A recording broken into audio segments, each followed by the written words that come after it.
حضرت انس بن مالک رضی اللہ تعالیٰ عنہ سے مروی ایک روایت ہے جسے صحیح البخاری اور صحیح مسلم دونوں نے روایت کیا ہے کہ ایک دفعہ نبی علیہ الصلوۃ والسلام ایک ایسی جگہ سے تشریف لے جا رہے تھے کہ وہاں پہ ایک عورت ایک قبر کے پاس بیٹھی زاروں کے تار رو رہی تھی۔ نبی علیہ الصلوۃ والسلام نے فرمایا کہ اللہ سے ڈر اور صبر سے کام لے، یعنی جو اللہ سبحانہ وتعالیٰ کی طرف سے مصیبت آئی ہے، جو غم تجھے پہنچا اس پر صبر کر۔ تو وہ عورت نہیں جانتی تھی کہ آپ اللہ کے نبی ہیں، لہٰذا اس نے کہا کہ یہ جو مصیبت مجھ پر آن پڑی ہے یہ آپ پر تو نہیں پڑی، آپ اپنا کام کیجئے۔ تو نبی علیہ الصلوۃ والسلام وہاں سے تشریف لے گئے۔ تو کسی دیکھنے والے نے جب دیکھا یہ معاملہ تو اس نے کہا کہ تمہیں معلوم ہے یہ کون تھے؟ اس نے کہا مجھے تو نہیں معلوم یہ کون تھے۔ تو اس نے کہا کہ یہ تو اللہ کے نبی صلی اللہ علیہ وسلم تھے۔ تو وہ عورت ڈر گئی، گھبرا گئی، اور بھاگتی ہوئی پوچھتی پوچھاتی جو ہے نا وہ نبی علیہ الصلوۃ والسلام کی بارگاہ میں حاضر ہوئی اور عرض کی، یا رسول اللہ صلی اللہ علیہ وسلم مجھے معاف فرما دیجیے، میں نہیں جانتی تھی کہ آپ اللہ کے نبی ہیں۔ تو نبی علیہ الصلوۃ والسلام نے ارشاد فرمایا، انما الصبر عند الصدمۃ الاولی، کہ بے شک صبر تو صدمے کی پہلی کیفیت پر صبر کرنے کا نام ہے۔ یعنی کہ جب مصیبت، کوئی تکلیف، کوئی غم پہنچے تو اس پہلی کیفیت، جب خبر پہنچی، وہ تکلیف عام پہنچی، تو اس پر جو ہے نا وہ پہلی کیفیت کے اوپر اگر صبر کرو تو وہ صبر مقبل ہے۔ تو وقت جو ہے وہ گزر گیا، تو اب رو لیا، پیٹ لیا، واویلا کر لیا، بے صبری کا مظاہرہ کر لیا، اور جب رو دو کے سکون آ گیا، تھک گئے، تو اب بندہ کہے کہ میں ابھی صبر کرتا ہوں، تو یہ صبر اللہ سبحانہ وتعالیٰ کی بارگاہ میں معتبر نہیں۔ تو سامعین،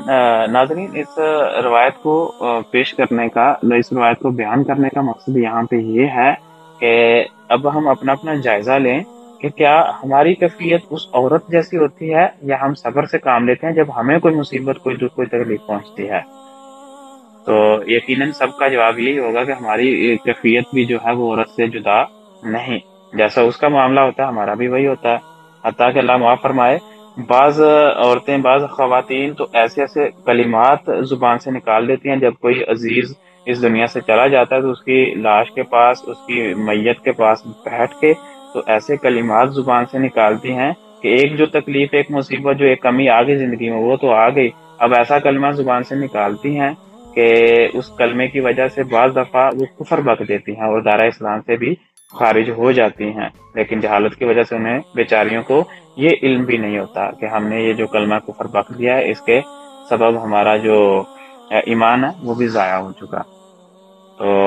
اب ایک اور روایت میں یہ آتا ہے کہ جب انسان کو تکلیف پہنچتی ہے، کوئی بندہ انسان کا جو ہے وہ اپنا عزیز و اقارب دنیا سے چلا جاتا ہے، تو دو چیزیں ایسی ہوتی ہیں، دو کیفیات ایسی ہوتی ہیں جو رحمان کی طرف سے ہوتی ہیں، یعنی کہ دل میں رنج ہونا، ایک غم آنا اپنے عزیز کے بچھڑنے کا، یہ رحمان کی طرف سے ہے، اور دوسرا آنکھ سے آنسو بہ جانا، یہ دو ایسے جو اعمال ہیں یہ رحمان کی طرف سے، یعنی اللہ سبحانہ تعالیٰ کی طرف سے کیفیات ہیں، تو ان کا شریعت نے منع نہیں فرمایا۔ اور دو اعمال ایسے ہوتے ہیں کہ جو شیطان کی طرف سے ہیں، ایک زبان سے واویلا کرنا، اور دوسرا یہ ہے کہ پیٹنا، ماتم کرنا، یہ دو چیزیں ایسی ہیں یہ شیطان کی طرف سے ہیں۔ تو اب ہم اپنا جائزہ لیں کہ ہم جب ہماری کوئی عزیز و قارب اس دنیا سے جاتا ہے تو ہماری کیفیات کیسی ہوتی ہیں، کیا وہ کیفیت رحمان کی طرف سے ہوتی ہے یا شیطان کی طرف سے ہوتی ہے۔ تو اس کے علاوہ ہر دن انسان کے ساتھ چھوٹے چھوٹے معاملات ہوتے رہتے ہیں، خوشیاں بھی آتی ہیں، غم بھی آتے ہیں، معاملات چلتے رہتے ہیں۔ تو اس حدیث مبارکہ کو سامنے رکھیے اور اپنا جائزہ لیجئے کہ جب ہمیں کوئی تکلیف ہوتی ہے، کوئی غم پہنچتا ہے، کوئی معاملہ ایسا ہوتا ہے، کوئی ایسی خبر ملتی ہے، تو ہم صبر کا مظاہرہ کرتے ہیں یا ہم جو ہے ہم بھی بے صبری کا اظہار کر دیتے ہیں۔ بعض دفعہ یہ ہوتا ہے کہ زبان سے تو انسان کچھ نہیں کہتا، لیکن دل کی کیفیت ایسی ہوتی ہے کہ انسان دل ہی دل میں شکوہ کر رہا ہوتا ہے، ملامت کر رہا ہوتا ہے کہ یار میرے ساتھ تو ایسا نہیں ہونا چاہیے تھا، میں نے تو اس کے ساتھ اتنا اچھا کیا، پھر میرے ساتھ ایسا کیوں ہوا، یہ ہوا وہ ہوا۔ تو یہ رزلٹ بھی جو ہے یہ بے صبری کا ہی ایک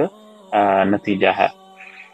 قرآن پاک میں اللہ سبحانہ تعالیٰ ارشاد فرماتا ہے، ان اللہ مع الصابرین، بے شک اللہ صبر کرنے والوں کے ساتھ ہے۔ تو اب اس حدیث مبارکہ کے ساتھ اس آیت مبارکہ کو بھی رکھیے اور پھر دیکھیے کہ اگر ہم صبر کریں گے تو اس کا سب سے پہلا انعام یہ ملے گا کہ اللہ سبحانہ تعالیٰ ہمارے ساتھ ہو جائے گا۔ جو دنیا سے جانا تھا وہ چلا گیا، جو پریشانی آنی تھی وہ آ گئی، اب وہ ہم روئیں، چلائیں، آہو بکا کریں تو کیا وہ واپس آ جائے گا؟ جو نقصان ہونا تھا، ضروری نہیں کہ یہ میت پہ انسان پریشان ہوتا ہے، اور بھی بڑی ایسی دکھ تکلیفیں ہوتی ہیں، کوئی بیماری کا انسان کو سڈنلی پتہ چلتا ہے کہ آپ کو یہ بیماری ہو گئی، کوئی اور تکلیف ہو گئی، ایکسیڈنٹ ہو گیا، تو یہ سارے مصائب ہیں، تو یہ ایک دفعہ ہو جائیں تو رونے سے چلانے سے یہ واپس